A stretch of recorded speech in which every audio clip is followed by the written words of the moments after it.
ꯃꯇꯝ ꯑꯃꯗ ꯒꯦꯔꯨꯋꯥ ꯃꯆꯨꯒꯤ ꯐꯤ ꯁꯦꯠꯄ ꯁꯛꯅꯤꯕ ꯅꯨꯄꯥ ꯑꯃ ꯀꯩꯊꯦꯜꯗ ꯆꯠꯂꯝꯃꯤ꯫ ꯁꯥꯇ꯭ꯔꯁꯤꯡ ꯈꯔꯅ ꯃꯍꯥꯛꯀꯤ ꯃꯔꯝꯗ ꯈꯪꯁꯨ ꯈꯪꯗꯕꯗ ꯄꯉꯥꯡꯗ ꯉꯥꯡꯅꯔꯒ ꯃꯍꯥꯛꯀꯤ ꯃꯇꯨꯡ ꯏꯜꯂꯝꯃꯤ꯫ ꯃꯈꯣꯏꯅ ꯐꯅ ꯉꯥꯡꯅꯔꯕꯁꯨ ꯃꯍꯥꯛꯅ ꯀꯔꯤꯃꯠꯇ ꯊꯧꯁꯥ ꯋꯥꯁꯥꯔꯨꯗꯦ꯫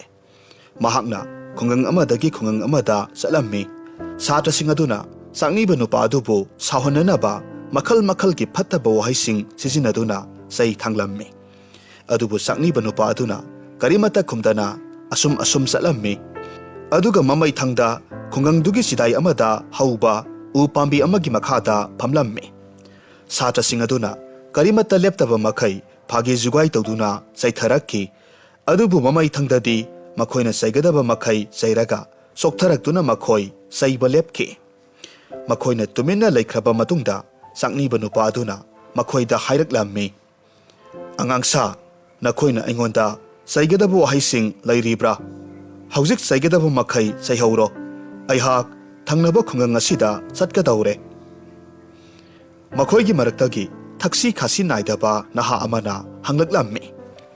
"ꯅꯍꯥꯛꯅ ꯊꯪꯅꯕ ꯈꯨꯡꯒꯪ ꯑꯁꯤꯗ ꯆꯠꯂꯒ ꯑꯩꯈꯣꯏꯗ ꯀꯔꯤ ꯇꯧꯖꯕ ꯉꯝꯗꯧꯔꯤꯕꯅꯣ?"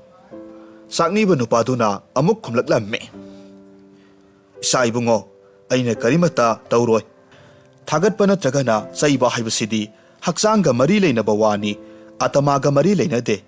ꯑꯗꯨꯕꯨꯅꯦ, ꯊꯪꯅꯕ ꯈꯨꯡꯒꯪ ꯑꯁꯤꯗꯗꯤ ꯑꯩꯕꯨ ꯌꯥꯝꯅ ꯅꯨꯡꯁꯤꯕꯤꯕ ꯑꯃꯗꯤ ꯕꯦꯚꯥꯔ ꯇꯧꯕꯤꯕ ꯃꯤ ꯀꯌꯥꯃꯔꯨꯝ ꯂꯩ꯫ ꯃꯐꯝꯗꯨ ꯌꯧꯔꯒ ꯅꯈꯣꯏꯅ ꯑꯩꯕꯨ ꯆꯩꯔꯛꯄ ꯇꯥꯔꯕꯗꯤ ꯈꯨꯡꯒꯪꯗꯨꯒꯤ ꯃꯤꯁꯤꯡꯅ ꯅꯈꯣꯏꯕꯨ ꯌꯥꯝꯅ ꯁꯥꯊꯤꯅ ꯐꯨꯕꯤꯒꯗꯧꯔꯤꯕꯅꯤ꯫ ꯈꯨꯗꯣꯡꯊꯤꯕꯗꯨ ꯊꯦꯡꯅꯗꯅꯕ ꯍꯥꯏꯗꯨꯅ ꯑꯩꯅ ꯅꯈꯣꯏꯕꯨ ꯅꯨꯡꯁꯤꯕꯗꯒꯤ ꯍꯥꯟꯅ ꯃꯥꯡꯖꯧꯅꯅ ꯈꯪꯍꯜꯂꯤꯕꯁꯤꯅꯤ." ꯋꯥꯐꯝꯗꯨ ꯇꯥꯕꯗ ꯁꯥꯇ꯭ꯔꯁꯤꯡꯗꯨꯒꯤ ꯊꯃꯣꯏꯗꯨ ꯍꯣꯡꯈꯤꯔꯝꯃꯤ꯫ ꯃꯈꯣꯏꯒꯤ ꯄꯨꯛꯅꯤꯡꯗ ꯑꯁꯨꯝꯅ ꯐꯥꯎꯔꯛꯈꯤ, "ꯑꯩꯈꯣꯏꯅ ꯃꯉꯣꯟꯗ ꯆꯩꯕ ꯌꯥꯕ ꯃꯈꯩ ꯆꯩꯔ ꯐꯥꯎꯕꯗꯁꯨ ꯃꯁꯤꯒꯤ ꯄꯨꯛꯆꯦꯜ ꯆꯥꯎꯔꯕ ꯅꯨꯄꯥ ꯑꯁꯤꯗꯤ ꯁꯨꯛꯁꯥꯎ ꯍꯦꯛ ꯁꯥꯎꯈꯤꯗꯦ꯫ ꯑꯗꯨꯒ ꯁꯥꯎꯕꯒꯤ ꯃꯍꯨꯠꯇ ꯑꯩꯈꯣꯏꯗ ꯑꯗꯨꯝ ꯑꯆꯨꯝꯕ ꯂꯝꯆꯠ ꯁꯥꯖꯠ ꯇꯥꯛꯄꯤꯔꯝꯃꯤ." ꯃꯁꯤꯗꯒꯤꯗꯤ ꯃꯈꯣꯏꯅ ꯁꯛꯅꯤꯕ ꯅꯨꯄꯥ ꯑꯗꯨꯒꯤ ꯃꯈꯣꯡꯗ ꯇꯨꯗꯨꯅ ꯈꯨꯔꯨꯝꯂꯝꯃꯤ꯫ ꯑꯗꯨꯒ ꯃꯈꯣꯏꯕꯨ ꯉꯥꯛꯄꯤꯌꯨ ꯍꯥꯏꯗꯨꯅ ꯍꯟꯅ ꯍꯟꯅ ꯍꯥꯏꯖꯔꯝꯃꯤ꯫ ꯍꯧꯖꯤꯛ ꯑꯃꯨꯛ ꯇꯥꯃꯤꯟꯅꯔꯁꯤ ꯄꯥꯔꯥ ꯑꯃ ꯇꯝꯕꯤꯕ꯫ ꯂꯥꯏꯔꯤꯛ ꯍꯩꯕ ꯅꯍꯥ ꯑꯣꯏꯔꯤꯕ ꯑꯉꯝꯕ ꯑꯣꯐꯤꯁꯥꯔ ꯑꯃꯅ ꯏꯁꯣꯔꯆꯟꯗ꯭ꯔ ꯕꯤꯗ꯭ꯌꯥꯁꯥꯒꯔꯒꯤ ꯚꯥꯁꯟ ꯌꯥꯝꯅ ꯇꯥꯅꯤꯡꯂꯝꯃꯤ꯫ ꯃꯔꯝ ꯑꯗꯨꯅ ꯃꯍꯥꯛꯅ ꯎꯄꯨ ꯃꯆꯥ ꯑꯃ ꯄꯨꯔꯒ ꯕꯤꯗ꯭ꯌꯥꯁꯥꯒꯔ ꯌꯥꯎꯅ ꯇꯧꯒꯗꯕ ꯃꯤꯇꯤꯡ ꯑꯃꯗ ꯔꯦꯜ ꯒꯥꯔꯤ ꯇꯣꯡꯂꯒ ꯆꯠꯂꯝꯃꯤ꯫ ꯔꯦꯜ ꯒꯥꯔꯤ ꯁ꯭ꯇꯦꯁꯟꯗ ꯀꯨꯝꯊꯔꯛꯄ ꯃꯇꯝꯗ ꯃꯍꯥꯛꯅ ꯃꯍꯥꯛꯀꯤ ꯎꯄꯨ ꯃꯆꯥ ꯑꯗꯨꯕꯨ ꯄꯨꯕꯤꯅꯅꯕ ꯀꯨꯂꯤ ꯑꯃ ꯀꯧꯔꯝꯃꯤ꯫ ꯀꯨꯂꯤ ꯑꯃꯠꯇ ꯂꯥꯛꯇ꯭ꯔꯕ ꯃꯇꯝꯗꯨꯗ ꯔꯦꯜ ꯒꯥꯔꯤ ꯑꯗꯨꯃꯛꯇꯗꯒꯤ ꯀꯨꯝꯊꯔꯛꯄ ꯍꯅꯨꯕ ꯑꯃꯅ ꯎꯄꯨ ꯃꯆꯥꯗꯨ ꯄꯨꯕꯤꯒꯦ ꯍꯥꯏꯗꯨꯅ ꯆꯣꯡꯊꯣꯔꯛꯂꯝꯃꯤ꯫ ꯍꯅꯨꯕꯗꯨꯒꯤ ꯏꯆꯝ ꯆꯝꯕ ꯐꯤꯖꯦꯠꯇꯨ ꯎꯕꯗ ꯑꯣꯐꯤꯁꯥꯔꯗꯨꯅ ꯃꯍꯥꯛꯄꯨ ꯌꯥꯝꯅ ꯂꯥꯏꯔꯕ ꯈꯨꯡꯒꯪꯒꯤ ꯃꯤ ꯑꯃꯅꯤ ꯍꯥꯏꯅ ꯂꯧꯔꯝꯃꯤ꯫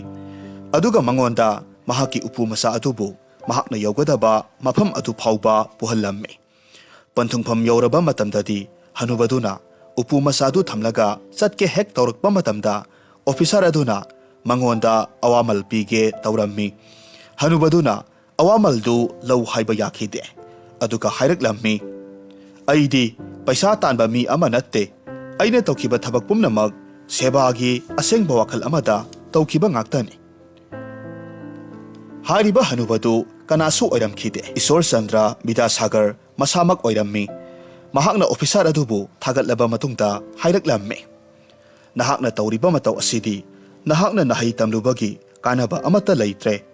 ꯅꯍꯥꯛꯅ ꯑꯁꯨꯛꯀꯤ ꯃꯇꯤꯛ ꯅꯍꯩ ꯇꯝꯂꯨꯔꯒ ꯅꯍꯥꯛꯅ ꯅꯍꯥꯛꯀꯤ ꯅꯁꯥꯒꯤ ꯇꯧꯗꯕ ꯌꯥꯗ꯭ꯔꯕ ꯊꯕꯛ ꯐꯥꯎꯕ ꯇꯧꯖꯕ ꯉꯝꯗ꯭ꯔꯦ꯫ ꯅꯍꯥꯛ ꯅꯁꯥꯅ ꯅꯁꯥꯃꯛꯄꯨ ꯃꯇꯤꯛ ꯆꯥꯗꯕ ꯃꯤ ꯑꯃ ꯑꯣꯏꯍꯜꯂꯦ꯫ ꯅꯣꯂꯨꯛꯄꯅ ꯁꯤꯛꯁꯥꯒꯤ ꯂꯩꯇꯦꯡꯅꯤ꯫ ꯅꯣꯂꯨꯛꯄ ꯌꯥꯎꯗꯕ ꯁꯤꯛꯁꯥꯗꯤ ꯁꯤꯛꯁꯥ ꯁꯨꯡꯅꯠ ꯅꯠꯇꯦ꯫ ꯅꯥꯄꯜ ꯇꯧꯕ ꯍꯥꯏꯕꯁꯤꯁꯨ ꯑꯐꯕ ꯁꯤꯛꯁꯥꯒꯤ ꯈꯨꯗꯝ ꯅꯠꯇꯦ꯫ ꯆꯥꯎꯊꯣꯛꯄ ꯑꯃꯁꯨꯡ ꯑꯄꯥꯝꯕ ꯍꯥꯏꯕꯁꯤꯡꯁꯤꯗꯒꯤ ꯅꯥꯟꯊꯣꯛꯅꯅꯕ ꯂꯥꯛꯅꯒꯗꯕꯅꯤ." ꯍꯥꯏꯔꯤꯕ ꯅꯨꯃꯤꯠ ꯑꯗꯨꯒꯤ ꯑꯊꯦꯡꯕꯗ ꯃꯤꯌꯥꯝ ꯑꯃ ꯃꯤꯇꯤꯡ ꯃꯐꯝ ꯑꯗꯨꯗ ꯇꯤꯜꯂꯝꯃꯤ꯫ ꯕꯤꯗ꯭ꯌꯥꯁꯥꯒꯔꯕꯨ ꯇꯔꯥꯝ ꯑꯣꯛꯅꯅꯕ ꯍꯥꯏꯗꯨꯅ ꯃꯤꯌꯥꯝꯅ ꯌꯥꯝꯅ ꯈꯧꯔꯥꯡꯅ ꯉꯥꯏꯔꯝꯃꯤ꯫ ꯕꯤꯗ꯭ꯌꯥꯁꯥꯒꯔꯅ ꯁ꯭ꯇꯦꯖꯇ ꯍꯦꯛ ꯀꯥꯈꯠꯂꯛꯄꯒ ꯂꯩ ꯄꯔꯦꯡꯁꯤꯡ ꯃꯔꯥꯡ ꯀꯥꯏꯅ ꯍꯨꯛꯂꯝꯃꯤ꯫ ꯑꯣꯐꯤꯁꯥꯔꯗꯨ ꯚꯥꯕꯣꯛ ꯃꯔꯛꯇ ꯌꯥꯎꯔꯝꯃꯤ꯫ ꯁ꯭ꯇꯦꯖꯇ ꯋꯥꯉꯥꯡꯂꯣꯏ ꯑꯗꯨꯅ ꯍꯦꯛ ꯀꯥꯈꯠꯂꯛꯄꯒ ꯃꯍꯥꯛꯄꯨ ꯎꯕꯗ ꯕꯤꯗ꯭ꯌꯥꯁꯥꯒꯔ ꯑꯣꯏꯔꯝꯒꯗ꯭ꯔꯅꯦ ꯍꯥꯏꯗꯨꯅ ऑफिसर अदुना खंगनिंगबना खौरांगलम्मे महाकी वाखलदा असिगुंबा वहंग अमा हंगखी ngasiगी ayukta aigi upu masa pokhiba nupa adumak mahak oramgadrane mahaki kuli oikhiba nupa adumakna Vidyasagar masamak oirambaduda mahak masa mathanta ikaijaramme aduga mathanta asumna haijarammi aina napal karuba amasung sautuklubana asuk yamna ikai khumnaningai oiraba misak amagi maphamda bebhar karu rese ai asukki matik ikai ningai ni Numit adumaktada officer aduna asengba siksagi asumba mohordi nolukpani haiba afaba para ama tamle haiduna mapukningda phauki haujik amuk taminarasi asumba mityeng haujiki matamgi mi singsi napal yengthiba kalak mihauba masagi oijaba thibana singba asigumba phattaba gunsinga sina taduna sakhre makhoina makhoigi sengdraba pukninga loinana sangsar asibu yenglakpa matamda sangsar si mamna ure masibu Mahabharat ki manungdagi lauthorakpa thodok wari amana khudam piduna takli Bhagavan Krishna na Duryodhana amasung Dharmaras anibu kaurammi ibungo mahakna makhoi anida leibak adugi mi singdu karamba mita singno munna thijilluso haina hairamme Krishna na Duryodhana da leibak aduda afaba mi kayamuk leibage Tidokluso hairamme Duryodhana leibak adu sinba thungna chaluraba matung leibak tugi karigumba mafum amatadasu afaba mi leite haiduna Krishna da pau tamlamme karigumba afaba mi ama leiramba tarabadi mahak masamak oigani haina hairamme Dharmarasna di makhoi gi dharma gi leibak aduda kanagumba phattaba mi ama phauba leite haina Krishna da pau tamlamme adubu phattaba kharadi mangonda lay haina haijarammi masigi wari sidagi aikoina khangba ngambadi kanagumba amana mapangi sangsar asida ugadabasi mahaki masadagi thaktorakpa mami adutani haibani asangba anop uplagadi potsingsi sangna ugani aduga angangba anop uplagana potsingsi ngangna ugani asumba mityengna yengu aduga sangsarsi sumna ugani maramaduna aikoina aikoigi pukning asibu afaba wakal singna pik thalangadabani haujik amuk taminarasi Sagonsem double gi wari masa ani thokna singkhairakhi Sagonsem double Kasar jila Assam da pokhiba aiba amani haujik taminarasi Sagonsem double gi wari masa ani thokna singkhairakhi haigi haina khanduna su hek kaukthokuna tokpa adugumba wakaya masing langamdana mangkhibagum legi haina khaluba phajakraba wari lithokpham phangdaduna tokpa yamkhre Sanatonbigi wari sisu masum haina kaukhthoklubani magi wari si liragi haina khalam loidabani karigumba ngasai ayukki thokhiba thoduk aduma thoklamdrabadi aigi thawaise segai khiduna o khongna kapningkhrabani ikai baga sauning baga tuga chabaga mayam sina tina khiduna ai mafam duda mikup amatang lepa ngam khide thuna yangna cycle duda tongkhatuna mafam duda gi thorak khibani cycle thauna pukning da khanki ai hinge mafam duda leram labadi megi waham kaya soidana saram gani kanano karino karigino kari thokpage adu adana singba kaya maru mayam dugi pakhumdu asengba matik saba matang pibodi ngamdabagi ngamdaba adugi sumathakta khudong sadrabadi wa puthaduna karamba anauba maithiba phangba mayam si khanduna ai mafamdudagi thoraktuna hingli haibase haingamdre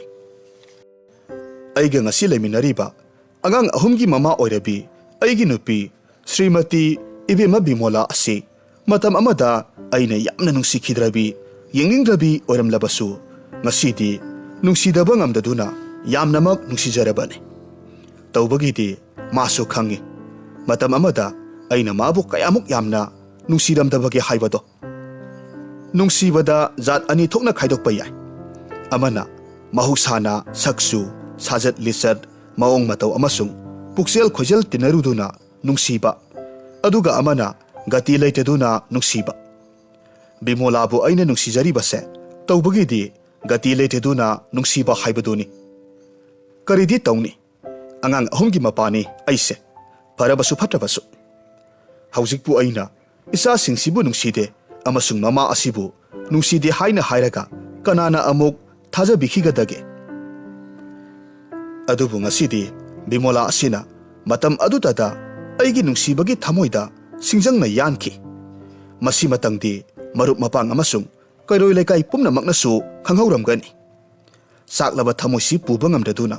luhongbagi numidang aduda yauksangi siyarda phamduna panamana packet ani loinenaba amagi mathangda ama mathang cigarette amamam aduk yamba cigarette thaktuna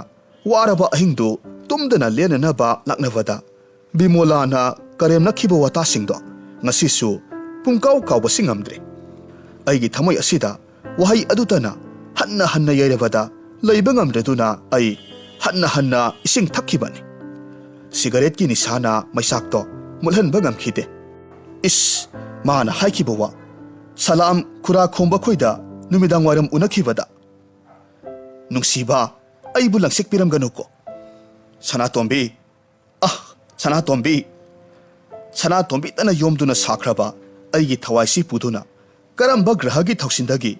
aina Bimolabu luhongluba thoidokna hairaga sajat lichat maong matau pumnamakta aina khwaidagi nungsidraba tukacharaba Bimola adubu asibu isorgi thaurang natte hairasirane Sanatombi se angang oringaida yamna ikai tigalammi aingondadi magi mataudu uraga pangnungta nungsiba adubu ikai tigan biduna tapna mapal sarakpa haurakpadagi aigi thamoi asida singnaba amasung awaba wakhal ama poklakhi karigumba khuji khunan thoktagi aigi khutpagi wangbada chatkhiba oirabadi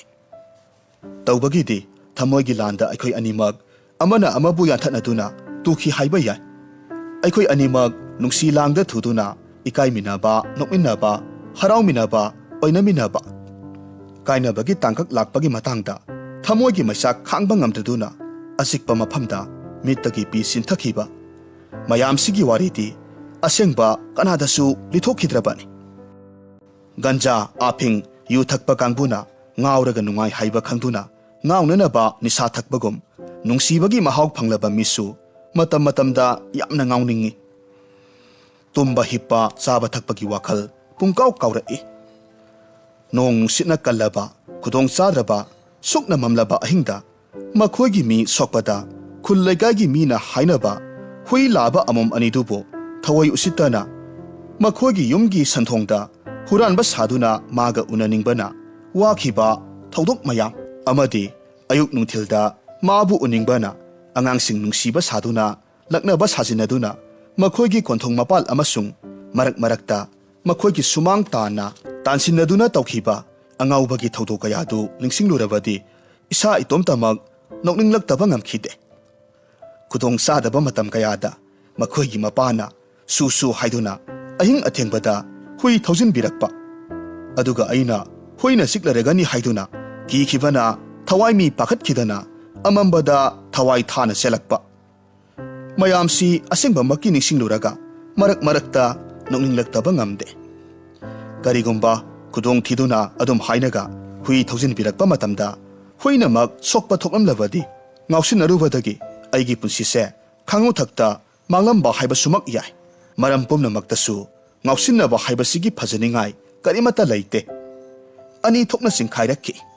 adubu asuk nungsijarabi magidamak thawasi thadokpa pamuroi haina khalamlaba aina mabu thadokduna inung nungaina panba ngamliba asini khwaidagi ngakliba se thoidokna hairaga thoksom leirakki ningol mayamgi marakta aina khwaidagi nungsikhidraba sak hek ubada tin thui hek siningba khatkhrabi lai hori Bimolabu lawduna ai kawba ngamdre nongma sajibugi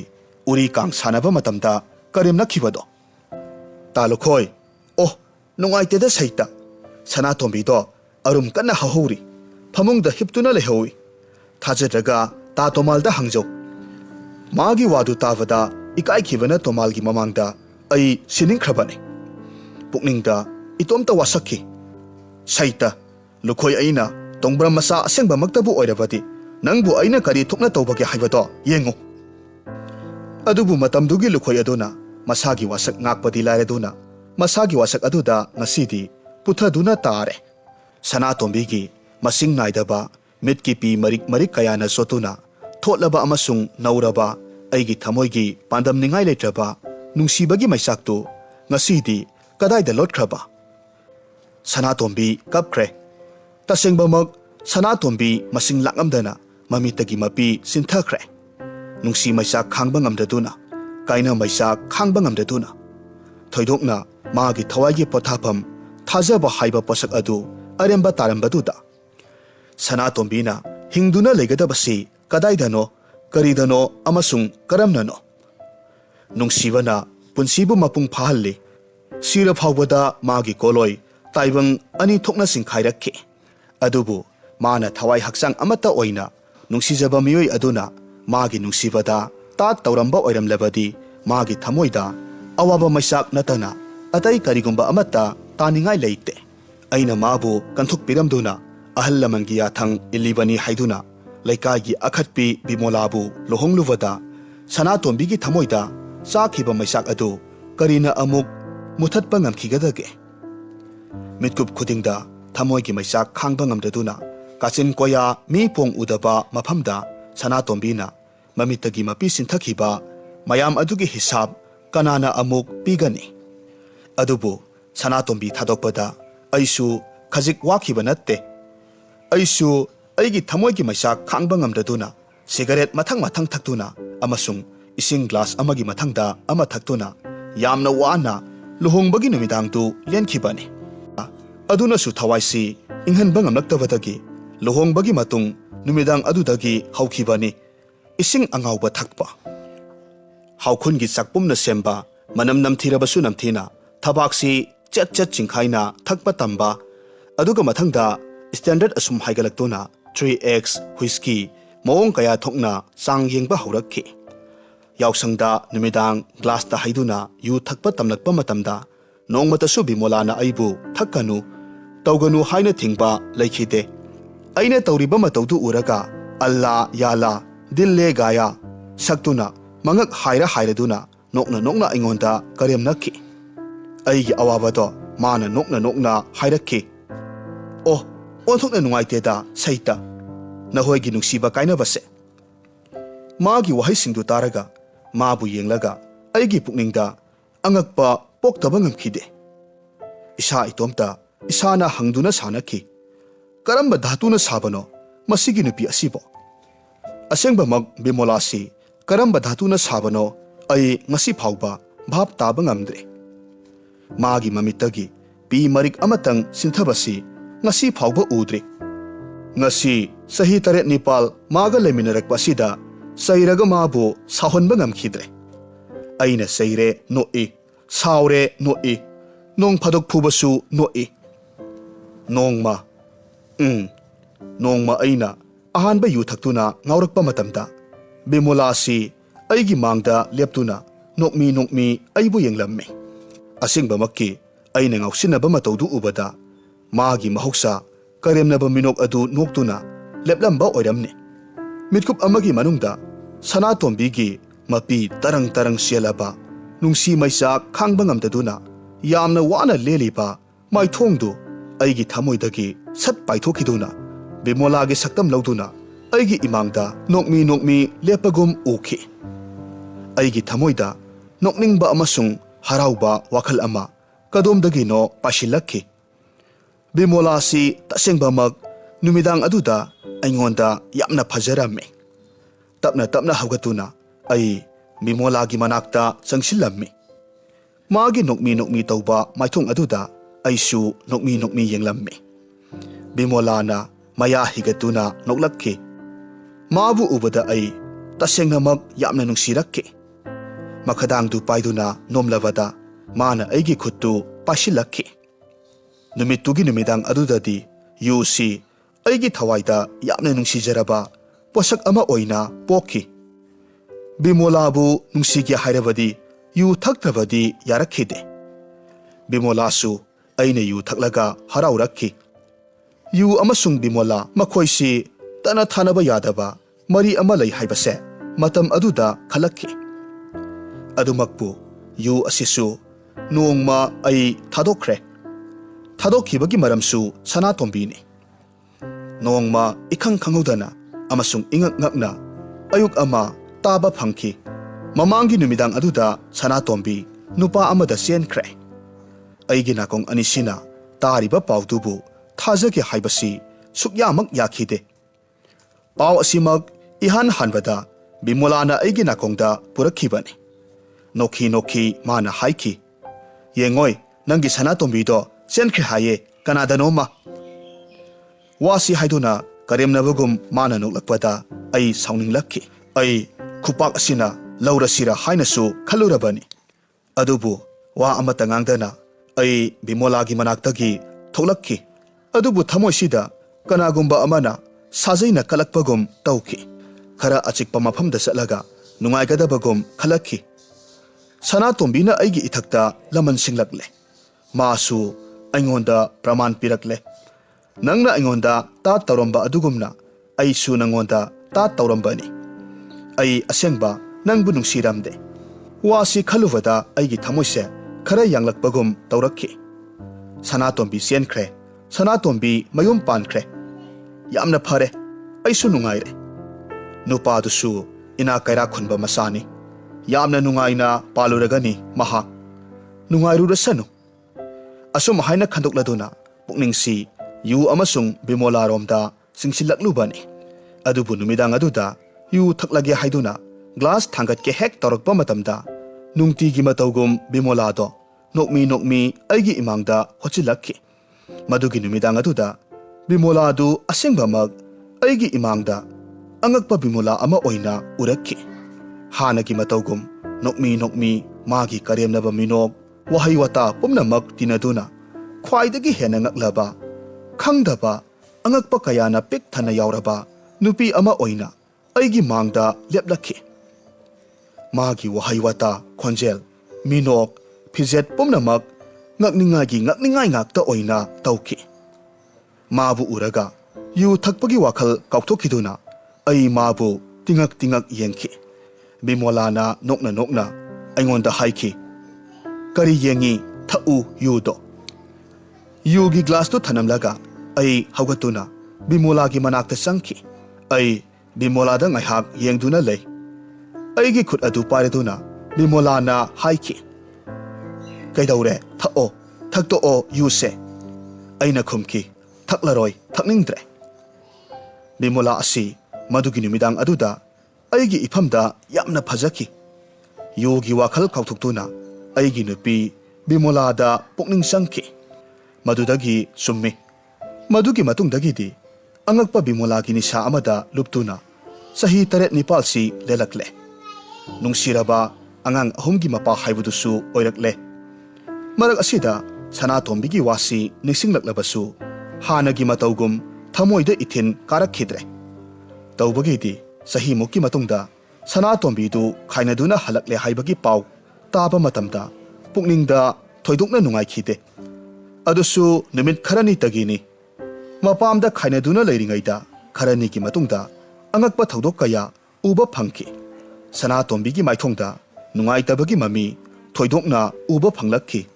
ꯊꯣꯏꯅꯗꯨꯝ ꯑꯉꯛꯄ ꯑꯃꯁꯨꯡ ꯑꯉꯥꯎꯕ ꯋꯥꯈꯜꯒꯤ ꯃꯃꯤ ꯑꯃ ꯑꯩꯒꯤ ꯃꯥꯏꯊꯣꯡꯗ ꯅꯞꯂꯛꯄꯒꯨꯝ ꯎꯔꯛꯈꯤ꯫ ꯑꯁꯦꯡꯕꯃꯛꯀꯤ ꯈꯥꯏꯅꯗꯨꯅ ꯍꯜꯂꯛꯂꯕꯤ ꯁꯅꯥꯇꯣꯝꯕꯤꯗꯣ ꯃꯃꯥꯡꯉꯩ ꯂꯩꯁꯥꯔꯤꯉꯩꯒꯤ ꯁꯅꯥꯇꯣꯝꯕꯤꯗꯨꯗꯒꯤ ꯀꯨꯆꯨ ꯀꯨꯃꯦꯟꯗ, ꯁꯑꯣꯡꯗ ꯁꯕꯥꯟꯗ ꯊꯣꯏꯅ ꯄꯨꯛꯅꯤꯡ ꯍꯨꯕꯒꯨꯝ ꯎꯔꯛꯈꯤ꯫ ꯑꯗꯨꯒ ꯈ꯭ꯋꯥꯏꯗꯒꯤ ꯑꯉꯛꯄ ꯑꯃꯅ ꯁꯅꯥꯇꯣꯝꯕꯤꯒꯤ ಮಿꯠꯌꯦꯡ ꯅꯥꯌꯦꯡꯗꯨ ꯏꯊꯛ ꯊꯛꯂꯗꯨꯅ ꯃꯧ ꯁꯣꯡꯂꯝ ꯆꯥꯗꯕꯤ, ꯏꯀꯥꯏꯕ ꯍꯩꯇꯕꯤ ꯑꯃꯒꯤ ꯃꯇꯧꯒꯨꯝ ꯇꯧꯔꯛꯈꯤ꯫ ꯃꯥꯕꯨ ꯎꯔꯒ ꯑꯩꯒꯤ ꯑꯉꯥꯎꯕ ꯄꯨꯛꯅꯤꯡꯗꯣ ꯍꯥꯟꯅꯒꯤ ꯋꯥꯈꯜꯗꯒꯤ ꯊꯥꯞꯅ ꯆꯠꯊꯣꯔꯛꯇꯨꯅ ꯈꯔ ꯃꯅꯥꯛ ꯅꯛꯅꯤꯡꯕꯒꯨꯝ ꯇꯤꯟ ꯀꯨꯠ ꯀꯨꯠ ꯌꯣꯠꯄ ꯍꯧꯔꯛꯈꯤ꯫ ꯅꯥꯔꯛꯇ ꯂꯩꯕ ꯀꯥꯛꯐꯩꯅ ꯏꯒꯤ ꯃꯅꯝ ꯐꯪꯂꯒ ꯀꯩꯗꯧꯉꯩꯗꯁꯨ ꯇꯨꯃꯤꯟꯅ ꯂꯩꯕ ꯉꯝꯗꯦ꯫ ꯁꯅꯥꯇꯣꯝꯕꯤꯒꯤ ꯃꯥꯏꯀꯩ ꯃꯔꯤꯗ ꯈꯧꯔꯥꯡꯕ ꯃꯤꯠꯌꯦꯡ ꯌꯦꯡꯂꯝꯂꯤꯕꯁꯤ ꯑꯩꯇ ꯅꯠꯈꯤꯗꯦ꯫ ꯚꯥꯕꯣꯛ ꯕꯩꯁꯅꯣꯞ ꯃꯁꯤꯡ ꯈꯔ ꯈꯔ ꯌꯥꯝꯈꯠꯂꯛꯄꯒꯨꯝ ꯎꯔꯛꯈꯤ꯫ ꯃꯔꯛ ꯑꯁꯤꯗ ꯑꯩꯅ ꯃꯥꯒ ꯑꯃꯨꯛꯇꯪ ꯋꯥꯔꯤ ꯋꯥꯇꯥꯏ ꯁꯥꯅꯕ ꯇꯧꯒꯦ ꯏꯆꯝ ꯆꯝꯊꯣꯛꯇꯨꯅ ꯍꯥꯏꯅ ꯈꯜꯂꯛꯄꯁꯤ ꯏꯉꯝ ꯉꯝꯈꯤꯗꯦ꯫ ꯑꯩꯒꯤ ꯄꯨꯛꯅꯤꯡꯒꯤ ꯑꯁꯣꯟꯕ ꯇꯥꯡꯀꯛ ꯑꯗꯨꯃ matam khudingda kokpa yadabagum adum lairakki adubu ingak ngakna nongmadi amuk taba phangki Sanatombi senkre Sanatombi asina handak muk nauna mayum paliba nupasi kanabu oirigaba khwaidagi hena ngakhibadi kaina thangda nupadu masak khanglakpadani nupadu atai kanamata oiramdre konsamgi ibai tombani nupi anigi mapuroiba masa mangagi mapa sahi yankhai suraba PWD gi contractor thoidokna hairabada Sanatombi dagi sahi kunthra mukki ahan oiraba ibai tomba handaki sina magi ahum subi nupini mari matangsi aikhoiga phana naknai aikoi pabaga hek pokminaba mak natragasu laikai dugi sagaigi ine amagi masani ibai tombasi mingauda Sanatombi si aigi isi amuk oire nupiga nupaga gi arepa mari haiba amuk khak laite ngarang aingonda itai kauramba nupi atuda hayeng aina inem kaka kaurui Bimola tadi nungtigi nokhi aibu karem nakhi handakti magi karem nabasi uraga ai thoina sauning lakhidre mahabu thoina dum nungsirakle nokminnarakle adubu sahi phakhide nongma amamok pau taki Sanatombi do amuk senkre ibai tomba thadoktuna takhengi maiba amada amuksu ngakhi tawbagidi ngakpagi mayaksi hanadagidi liksilakhi ai ingak ngakna Bimola romda yengki Bimola su aibu yengduna nokki aisu nokki aikoi animak nokminakhi wadi amatangang nakhide madudagidi matam kuina kaurure Sanatombi gi wasi Bimola ga aiga nokminaduna angang ahumbu haina chatpa tambiduna ngasi yobasi phau lelakhi akawba haiba pot asina miyoibagi punsida nungaiba pokhalli miyoibagi punsida awa ana khatnaba nungainadaba mayam thengnaribadu kauthokpa ngamdaduna adum ningsingduna leirabadi taibang asida karam haina nungaiba haiba pot adubu phanggadawribage nupi angang thiduna yomban kaibanduna sangsar dharma ngakpagi ming amaromda hairagana punsigi ayakpa awa anabu kauthokduna anauba nungaibagi mahau tangbani Sanatombiga kainakhibagi nungaitaba maisaktu angangsinggi matau yengduna loina kauthokle aisu aigi punsida haujik Sanatombi Bimola na yamna mamal hele Sanatombi leitabana aigi nungaiba oirakle aduga Bimola leitrabadi ai asi hingba ngamlaroidabagum khalakle Sanatombi aigi sangsar asina yamna mamal sanglaba posak amani haujik aingonda adubu ngasidi ngasai ayuktu kaithial chathoklui nga sak ensang napi khara leiraga ensang napi hapa khawdu cycle gi handle da yansilli cycle du ila duna kaithial dagi thorak lamme kaithial gi sidaida lambi mayada kwa yonba dukan amagi manakta sari setpi nupi anikhak leplammi kwa saira duna amadi khara ahalni aina mabu khangi nongma marup amana taki asini akhan bilebak asida laima nupi mayam asigi makok haibado makhoinimak makhajai ngangbi masinbalda sinbal ngangbi pisumda pinada kajal tai sambulsu yamna sauna amasung wangna punbagum tawi ama khara nahado haugum maitaigum nepaligum uki khanghaudana aigi pukninggi ai aduna aingonda hanna haibagum tauki ai mabu khangi yamna singaduna aina mabu mikup amatang leptuna yenglamme nupidusu kwa saira duna mamaidu onthorakki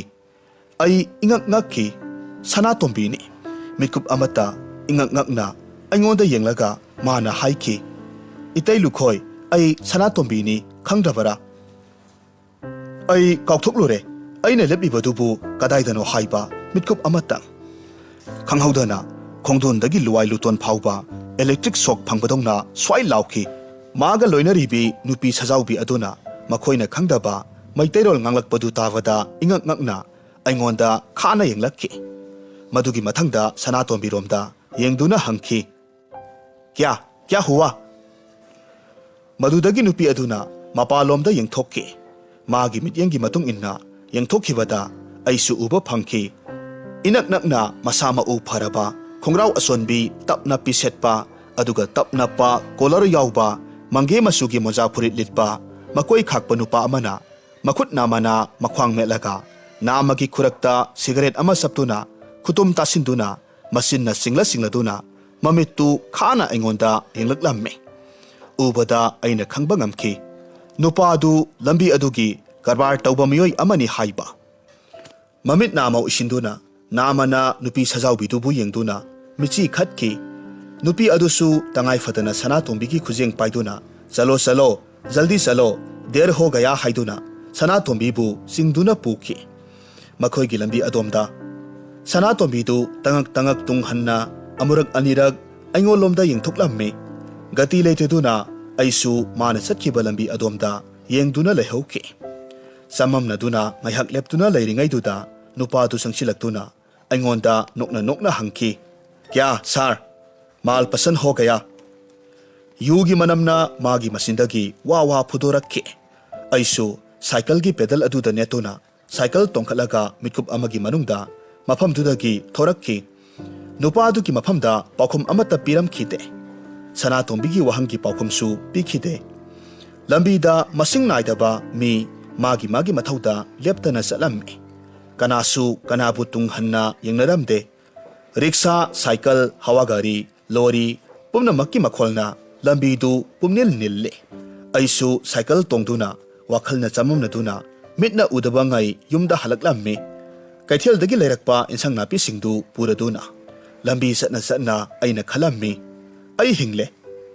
adubu yum yoraga cigarette ama singna aina khanki aisi asingba makki hinglibra numidang chak ising charaga pothaba matamda bimolada wari pumnamak liba matamdadi bimolana isisina nokthorakki ingakngakna aina bimolada yengki masibu karamba dhatuna sabanone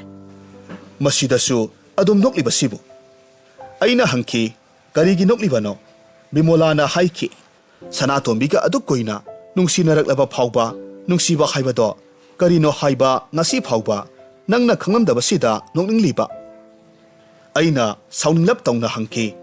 karamna nungsibagi maramda nangna kari khangi nungsiba sibu karini haina nangna khanbage isisina makhol hauna nokthoraktuna mana haiki karigi nungsiba haibado atai karisu natiye aina hek noklibasin chalo tumluro wasoi suduna kanade asi haramlaga hawgatuna chatkre angangsing tumlibadugi manakta longkhak longna hiptuna aina khalauki bimola sibu karino karamba zatki nupino masibo awoiba mag ngasi phawada ai masibu bhap taba ngamdre karamba datuna sarakpa kanana khangni